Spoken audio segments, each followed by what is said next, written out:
Also known as the heart of South America because of its central location, Bolivia features a wide variety of terrains and climates, with the Andean highlands in the west and the Amazon forest in the east.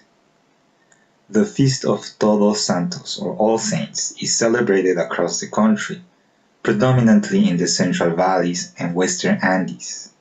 It is a syncretic ritual blending both Catholic and indigenous traditions. According to the popular belief, the souls of those who have passed away visit their living relatives every 1st of November, arriving at noon and staying for 24 hours. Families gather together to honor the visitors, particularly during the first 3 years after a relative's passing.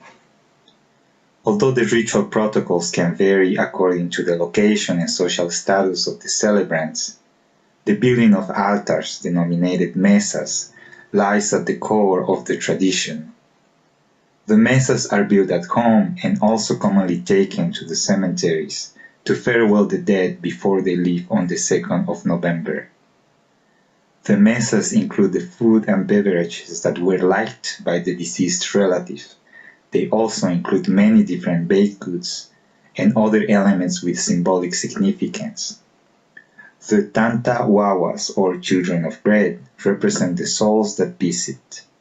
The Bizcochuelos, a type of cake similar to angel food cake, represent their graves. The ladder helps with the soul's transition between realms. The horse, or sometimes the llama, helps them carry the food that was prepared for them. The sugar cane serves as their walking stick. It is the custom to pray before consuming the food from these altars, as well as to invite other people to offer prayers.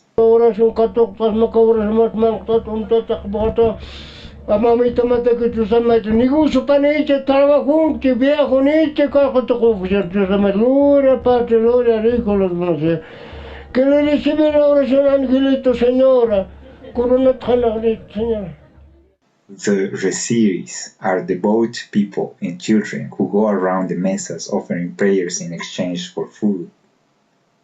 Music takes a central role in the celebration. Musicians go around the graves singing songs also in exchange for food. Large musical ensembles also participate, cheering the congregants while they dance, drink, and remember their relatives. Some prefer mariachi and brass bands, which denote a higher social status. Others stick to native wooden flutes.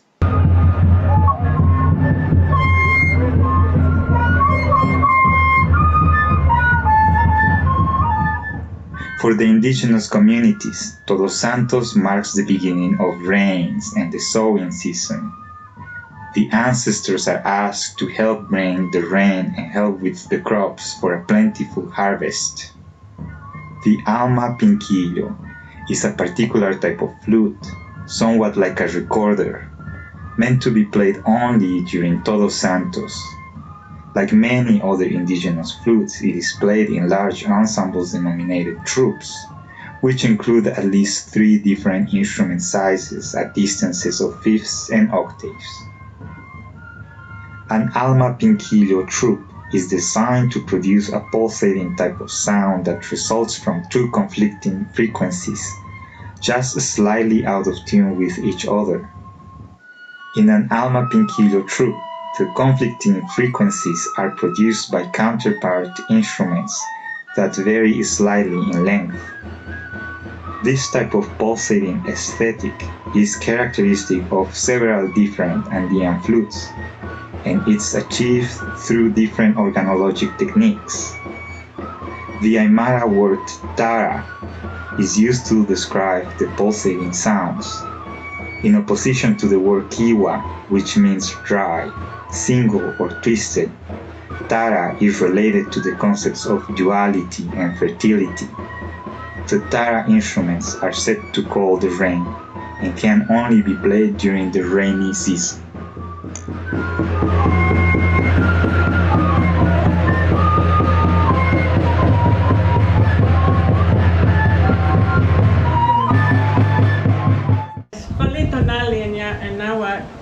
And good morning.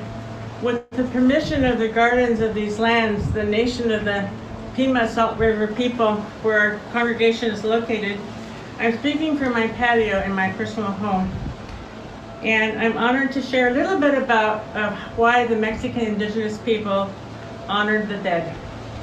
So Dia de los Muertos is a Mexican indigenous tradition.